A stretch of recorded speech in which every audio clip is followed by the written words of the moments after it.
So our Sony reptilian overlords have trickled down some crumbs for the masses to enjoy and nibble on as we starve in the winter's night. And A7 V looks decent. Am I jealous as an A7S III owner? A couple things. All I want is the perfect camera.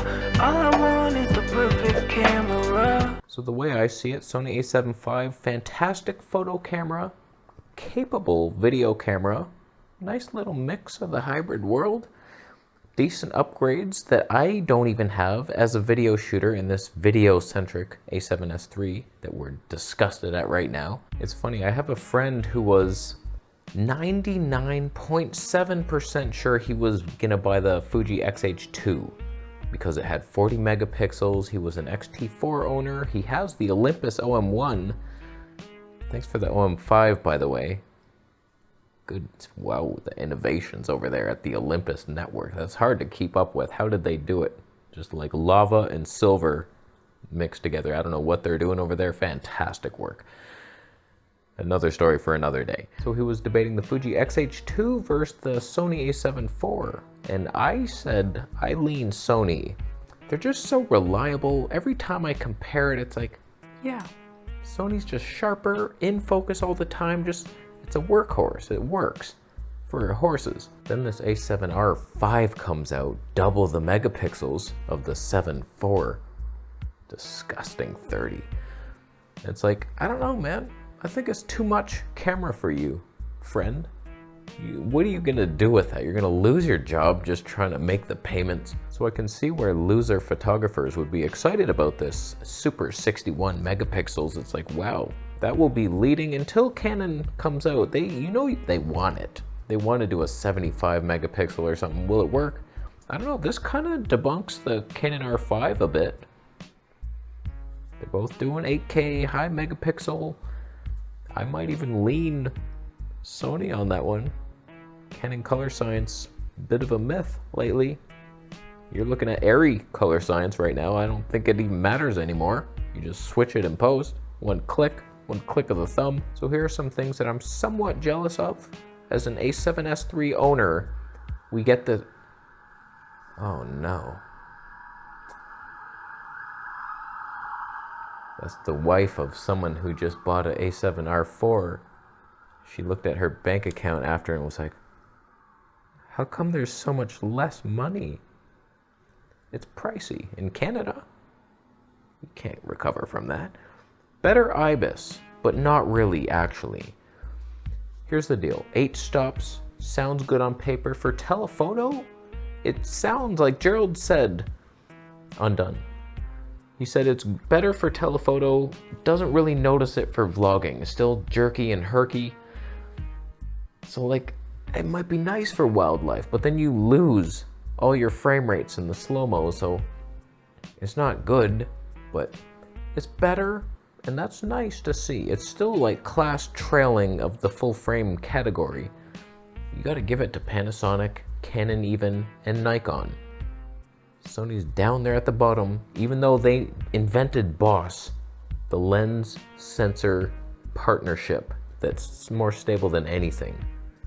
But they abandoned the X3000 lineup. So that's one thing I'm kind of jealous of. When I'm doing wildlife, there's a lot of swaying movements when I'm using this, and maybe that's fixed. So I'm a bit jealous. What I'm actually jealous of, 2.1 million dot screen. Everybody's talking about the new articulator. We'll get to that. But they've finally upped the resolution, not quite to the level of the most impressive screen I've ever seen. Actually, the most impressive screen was that Fuji X-T200, I think. Like giant 4-inch and like super resolution. It was amazing. But like, I'm talking about the Panasonic S1H screen. That was the first time I noticed that I could judge focus. And I was like, you know what? Not bad. Not bad. It was 2.33 million dots. And now Sony's 2.1 million. So almost. So you might actually be able to judge focus. And when it comes to that articulating positioner, well done, Sony. I have, not that I own a Panasonic GH6, I would never do that. But that flip up screen from what I've heard. It's flat, it has 1 click, 2 clicks, and then stops. The rumor has it that when you look down, the viewfinder eye cup kind of blocks most of it. It's not really super useful, is it? A little clunky to pull out, from what I've heard. Not the best, but similar style, but Sony's pulls out and goes all the way up and down. Much more versatile. It's not the A99 screen that I, for some reason, want to make a comeback. I've never used it, so I don't know that it would even be good, but that thing did everything you could ever imagine. So I have mild amounts of jealousy. You might be able to judge what's in focus from straight on. Although, when I'm doing wildlife, I don't like any screen. The viewfinder is so much better. It's like you line up things, boom. Whereas the screen, you're guessing. You're looking down, you're like, is that tilted wrong? It just never really works. So your screen sucks. The one thing I'm not sure if I'm jealous of or just annoyed that I am forgotten to Sony as an A7S III purchaser. We are left in the dark for things that we're capable of doing, but we get nothing. Animal eye detect in video, and all the other little focus breathing comp, that blocky focus block game that's inside with the pixels, with giant pixels. That could be fun. I don't know, it might be accurate. We get nothing, and we never will get anything. You just have to know that if you're buying a Sony camera, it better be what you want right now, because it's not getting updated. They update it in the other body. The new body has your firmware update. If you want the code to download it, you just go to the store and buy the whole camera and throw your other one in the trash. Nikon Z9 just came out with another firmware. Every firmware more glorious than the last. 3.0, it's like adding new shit. The zoom. Does that work in 4K 120p? They didn't, nobody said it. But you can zoom from like an oversampled 8K into an APS-C crop 4K in one button press. It's probably bullshit, but they're adding stuff all the time.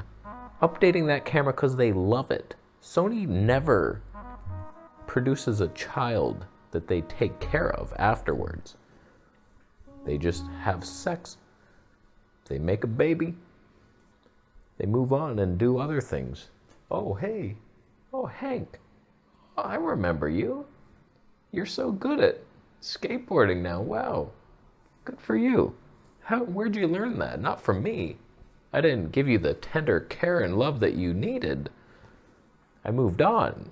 But I have a new, like a brother for you. His name's Tom. He's better than you. Much better. I'll abandon him too, though. Stick with us. The main reason I would never buy the A7RV, as you're witnessing, slow motion is very important. It's the most important thing that any of us could have, and that's what I love doing. 4K 120p already feels dated. HD 240, also very dated. A7R5 has neither. So like they're below what's already dated to me. So we're doing like 4K 60 with weird crops and confusion. And then the HD's just 120. What's that gonna look like? Not good. So I want slow-mo, and I'm happy to say I have the superior camera for that. And therefore, I am not jealous, and good for me. So well done, Sony. You continue to lead the industry, in my opinion. They have the best tech, and they're catching up. Apparently, color science looking pretty nice. They might even surpass Canon sometimes. I have a video coming where just a Q&A, and I was like on the Canon, and then I switched to the Sony, and I was like, Sony might have better color science if you switch it to airy colors, of course.